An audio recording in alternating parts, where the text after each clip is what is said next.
کی سورہ ہے اور یہ 30ویں پارے میں ہے اور اس میں 11 آیات ہے۔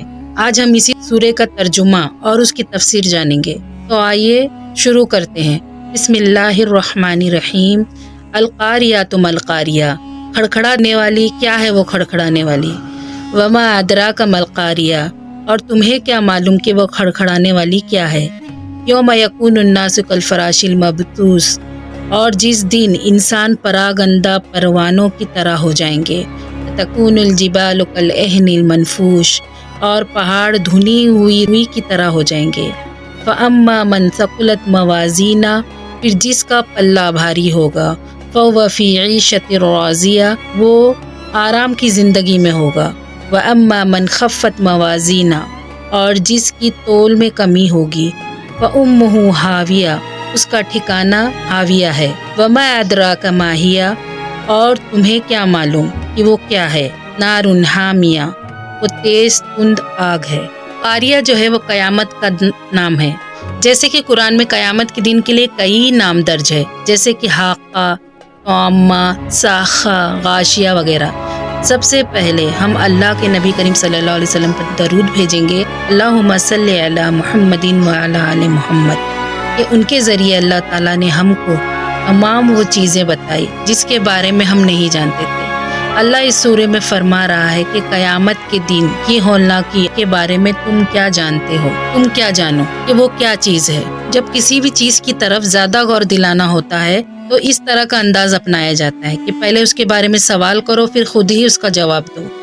اس انداز سے اللہ فرما رہا ہے کہ اس دن لوگ بکھرے ہوئے منتشر، حیران و پریشان ادھر ادھر گھوم رہے ہوں گے، جس طرح پروانے ہوتے ہیں۔ اور ایک جگہ تو قرآن میں اللہ فرماتا ہے کأنہم جراد منتشر، گویا کہ وہ پھیلی ہوئی ٹڈیاں ہیں۔ یہ سب قیامت کے دن کا نقشہ کھینچا جا رہا ہے۔ پھر اس کے بعد اللہ فرماتا ہے پہاڑ دھنی ہوئی روئی کی طرح ہو جائیں گے۔ جس طرح روئی کو جب دھنا جاتا ہے تو کس طرح وہ ہلکی پھلکی سی ہو جاتی ہے، یہاں وہاں اڑتی ہے، بالکل اسی طرح۔ پھر اللہ آگے فرماتا ہے اس دن ہر نیک و بد کا انجام ظاہر ہو جائے گا کہ کس نے کتنی نیکی کمائی اور کون کتنی برائی کما کر لایا ہے دنیا سے۔ سب کچھ ظاہر ہو جائے گا، کیونکہ اس دن میزان رکھا جائے گا، نیکیاں تولی جائیں گی۔ جس کی نیکیاں بدی سے وزن میں بڑھ جائے گی، سمجھ لو کہ وہ اس دن کامیاب ہو گیا، عیش و آرام کی جنت اس کا مقدر بن جائے گی۔ اور ہائے افسوس، جس کی برائی نیکیوں سے زیادہ ہو گئی، وہ تو سمجھ لو ہلاک ہو گیا۔ اللہم حاسبنی حسابا یسیرا، اے اللہ ہمارا حساب آسان لینا، یعنی ہمارے لیے آسانی فرمانا، آمین۔ اور جہنمیوں کو منہ کے بل جہنم میں اوندھا گرا دیا جائے گا، اور فرشتے سر پر عذابوں کی بارش کریں گے۔ اور اس سورے میں حاویہ کا لفظ آیا ہے، وہ جہنم کا نام ہے۔ اور اللہ حاویہ کے بارے میں کہتا ہے کہ وہ تم نہیں جانتے اس کے بارے میں کہ وہ بھڑکتی ہوئی آگ ہے، وہ سخت تیز حرارت والی آگ ہے، بڑے شعلے مارنے والی، جھلسا دینے والی ہے۔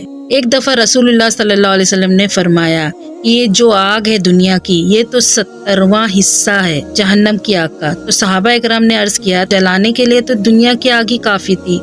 تو آپ صلی اللہ علیہ وسلم نے فرمایا ہاں، لیکن دوزخ کی آگ جو ہے وہ تو اس سے 69 حصہ تیز ہے، اور فرمایا کہ ہر حصہ اس کا اس آگ جیسا ہے، یعنی جتنے ایک حصے میں تپش ہے، گرمی ہے، اتنی ہی دوسرے حصے میں بھی تپش اور گرمی ہے۔ اور مسند احمد میں یہ الفاظ ہے کہ آگ باوجود جو اس آگ کا 70واں حصہ پھر بھی 2 مرتبہ سمندر کے پانی میں بجھا کر بھیجی گئی ہے۔ اگر یہ نہ ہوتا تو اس سے نفع اٹھانا مشکل ہو جاتا۔ تو سوچئے کہ جہنم کی آگ کی گرمی کتنی ہوگی۔ اور طبرانی میں روایت ہے، آپ صلی اللہ علیہ وسلم فرماتے ہیں کہ جانتے ہو تمہاری آگ اور جہنم کی آگ کے درمیان کیا نسبت ہے؟ فرمایا اس آگ کے دھوئیں سے بھی 70 حصہ زیادہ سیاہ خود وہ آگ ہے۔ اور ترمذی اور ابن ماجہ میں حدیث ہے کہ جہنم کی آگ 1000 سال تک جلائی گئی تو وہ سرخ ہو گئی، پھر 1000 سال تک جلائی گئی تو وہ سفید ہو گئی، پھر 1000 سال تک جلایا گیا تو وہ سیاہ ہو گئی۔ اب وہ سخت سیاہ ہے اور بالکل اندھیرے والی ہے۔ صحیحین میں ہے کہ آگ نے اپنے رب سے شکایت کی کہ یا اللہ، میرا ایک حصہ دوسرے حصے کو کھائے جا رہا ہے۔ تو پروردگار نے اسے 2 سانس لینے کی اجازت دے دی، ایک جاڑے میں اور ایک گرمی میں۔ اس لیے جب سخت سردی پڑتی ہے تو سمجھ جانا کہ سخت جاڑا جہنم کی سرد سانس ہے، اور جب نہایت گرمی پڑے تو یہ اس کے گرم سانس کا اثر ہے۔ اور ایک حدیث میں ہے کہ جب گرمی شدت کی پڑے تو نمازیں ٹھنڈی کر کے پڑھو، کیونکہ گرمی کی سختی جہنم کی جوش کی وجہ سے ہوتی ہے۔ اللہ رحم فرمائے۔ ذرا سوچئے کہ اتنی گرمی کا عذاب جس کو دیا جائے گا اس کا کیا حال ہوگا۔ جہنم میں ایسی بھی وادی ہے جس سے خود جہنم پناہ مانگتی ہے۔ مسند احمد کی حدیث میں ہے کہ سب سے ہلکا عذاب والا جہنمی وہ ہے جس کے پیروں میں آگ کی 2 جوتیاں پہنائی جائے گی، جس سے اس کا دماغ کھولے گا جیسے کہ ہانڈی کھولتی ہے۔ اللہ ہمیں جہنم کے عذاب سے محفوظ رکھے اور ہمارا حساب آسان فرمائے۔ بلکہ ہم یہ دعا کریں گے کہ اللہ ہمیں بنا حساب و کتاب جنت میں داخل فرما دے، کیونکہ ہمارا رب ہر چیز پر قادر ہے۔ وآخر دعوانا ان الحمد للہ رب العالمین۔ السلام علیکم ورحمۃ اللہ وبرکاتہ۔